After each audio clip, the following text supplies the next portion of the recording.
Good morning and welcome to Meals with Melissa. It is Saturday and we are coming to you with some ideas and recipes that are super simple to make and healthier versions of things that you may love. Now, I know that I have a super duper sweet tooth and I know some of you do as well. So I've come up with some different options that are pretty much sugar-free. Now, when I posted this yesterday, I actually had somebody pop on to the post saying, hey, artificial sweeteners aren't that great for you. However, stevia is actually a better option than sugar at this point. Some of us can't handle the sugar. I know that when I start eating sugar, I can't stop. So, I choose to find some recipes that are a little more friendly for those of us that do have a sweet tooth, that are a healthier version. And this does include stevia, not sucralose, because sucralose, as most of us have found out at this point through the research, that sucralose, can't speak this morning either, does tend to spike insulin, the way that it's because it's actually a sugar derivative. Stevia comes from a stevia plant, so it's actually a little different ball game. Whether or not you choose to call them artificial sweeteners, that's up to you. But I got a couple of really great options for you. So we are going to make sugar-free coconut bars. And these are super simple, guys, because again, I don't pick anything that's complicated. I don't have time for complicated. But I do pick things that sound good to me as well. So we're gonna make this super simple, super fast. The first thing that we're gonna do, now I'm making half batches. I know I tell you that all the time, but I do that because usually I'm the one that eats them. And of course, I don't need huge amounts of it. I tend to just put them away in my freezer or whatever and utilize them. Just like those brownie bites we made a few weeks ago that were bomb diggity. They're so good. So we're gonna use my food processor, my little handy dandy food processor. Fortunately, I found one that has actually worked for me more than just once and broke down. It's a KitchenAid, maybe that has something to do with it. But what we're gonna do is we're gonna take 1.5 cups, and again, you can double this if you really want to, but we're gonna take 1.5 cups of desiccated coconut or just unsweetened coconut. Now this is desiccated, which means it's a little bit smaller, granulated and dried, but you can use flakes as well if that appeals to you. And this does fit into my teeny tiny, I know it's only like a 2-cup food processor, but it all does fit. I make somewhat of a mess when I'm at it, but I'm gonna put that in there. Okay, and you can use just a regular mixer or even a hand mixer if you need to. I just want to make it uncomplicated, super simple, and I don't have a lot of time, so that works for me. All right, now we're going to take 1/4 cup of coconut cream. Now, a little tougher to find. I had to find it somewhere in like the Asian food section. Make sure that it is unsweetened. So I've got 1/4 cup of unsweetened coconut cream, not coconut milk. Okay, it's just totally a different texture. It might be a little chunky, that's okay, don't worry, it's not bad. Okay, so we're gonna throw that in there. Okay, then of course we're gonna use my sweetener of choice at this point, which is granulated stevia. You can find it in a couple of different brands, Pure, Swerve. Not hard to find. It is right in the baking section along with the regular sweeteners. So I'm going to use 1/4 cup, or excuse me, I gotta find it again. I believe it's 1/2 cup. Nope, it's 1/4 cup because I'm making half batch. I didn't write that part down. Shame on me. Also, and I forgot to do this really quick, so I will be doing this while I'm talking to you. Yeah, it's 1/4 cup. Okay. I also am going to melt down a little bit of coconut oil. We need 2 tablespoons of coconut oil. And if anybody who's used coconut oil, it is a really great option. Yes, it's a saturated fat, but it is a healthier option of fats. And we do need some saturated fat in our diets. So coconut oil is a great option. Macadamia nut oil is awesome as well. I mean, there's lots of options out there that are a little bit healthier than, a vegetable oil or something that's just not quite the same when it comes to health options. So I forgot to grab this, so I'm going to grab that really quick, and we're going to throw it into just a quick cup and heat it in the microwave for like 30 seconds so that I can use it, because otherwise at room temperature it is kind of a thick consistency. And of course we used to use a ton of it, so of course mine is from Costco and it's a great big jar of it, but pretty easy to use. So I'm going to grab a glass. Usually I like to have all these things prepared, but this morning was a little bit crazy. So I'm gonna put 2 tablespoons in there.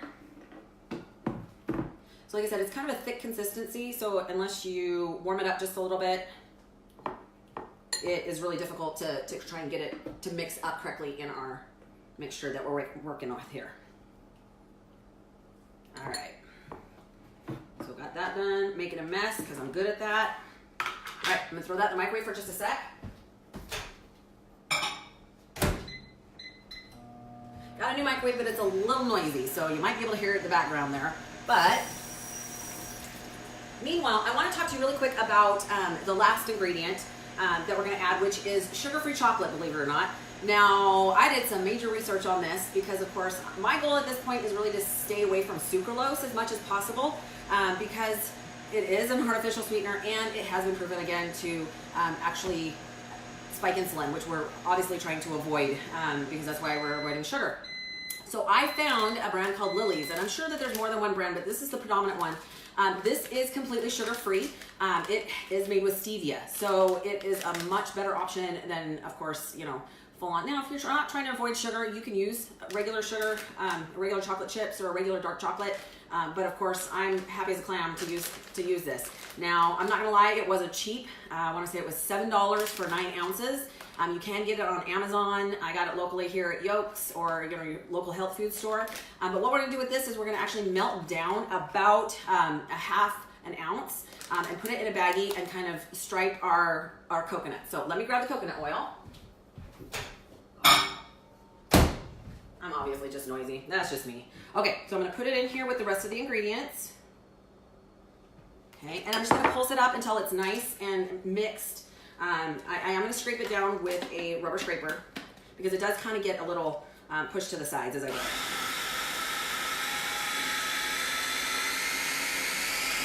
Give it a second. Okay. So I'm gonna use my little rubber scraper, scrape it down. Now, instead of pouring it directly out of this into what I'm working with before I put it in the freezer, these are no bake, by the way, which of course makes it super simple. Not that I'm against baking it, but you know, I don't always want to spend a lot of time. Now, trust me, the swerve or the stevia, the granulated stevia, makes it plenty sweet. So you may need to add a little more or back off a little bit depending on your sweet tooth. You can also use a little bit of liquid stevia. Just remember that liquid stevia is extremely potent. You don't need much. Only a couple of drops equals, you know, quite a bit. So, all right. Sometimes I cannot remember how this thing works. You know, just things like that once in a while. There we go. Okay. One more time. Okay. So I'm going to take this out. I'm going to dump it into a bowl. It's just easier that way because that way I can get the little mixer piece out and not make a great big mess. And I'm going to have to scoop a little bit. It does kind of mat down just a little bit, pack down inside. So, which actually is what we're going to do in a casserole dish. Now, again, if I was using a full batch, I would probably do it like an 8x5. I'm using like a 6x6. It's smaller. It might be a little thicker than normal. But I can still portion control it pretty easy that way. Now, in my casserole dish, I've already put a piece of parchment paper. I love parchment. Parchment is my friend. I did make sure that the parchment was a little bit bigger than the container so it's easy to pull out. It's a lot easier to cut it when you're done if you have some edges to grab on that. So I'm actually going to take my mixture and put it into my casserole dish. Like I said, it's about 6x6. I guess you could do a pan. You just have to make sure it's thick enough to hold what you're making. And I'm actually going to push it down. I'm going to pack it down. I actually want it to turn into bars, okay? So I'm going to finish doing this. I'm going to throw this in the freezer. I'm going to show you what they look like when they're done. Because it does take a good 15-20 minutes. Leave it in there. Let it solidify a little bit, okay? And then, of course, I've kept the ones I've already made in the freezer just so that they stay nice and hard. Okay, so making it as even as I can, same thickness throughout. Okay, and here's what it looks like. Okay, so I know it's hard to see because it's white, but it's all pushed down in there. So I'm gonna throw this in the freezer. I'm gonna show you what they look like when they come out. I love that the freezer is now on the bottom of my fridge. It's pretty awesome. Love my fridge. Now, so the chocolate chips, I take that about half an ounce or so, melt it in the microwave at half power so that you don't scorch the chocolate chips. And they do melt just like regular chocolate chips, which works out great. Take a bag, scoop the chocolate into just like a regular Ziploc bag, snip off the little end, and you're just gonna stripe them after you cut them. Now I recommend that you cut them first so that the stripes look a little prettier. Mine last night that was a test. Of course, sometimes it works out great, sometimes it doesn't. But here's what they actually end up looking like. So they're actually like little squares or little bars with a little bit of dark chocolate on them to give them a little bit of flavor. Like I said, they're plenty sweet. They work great.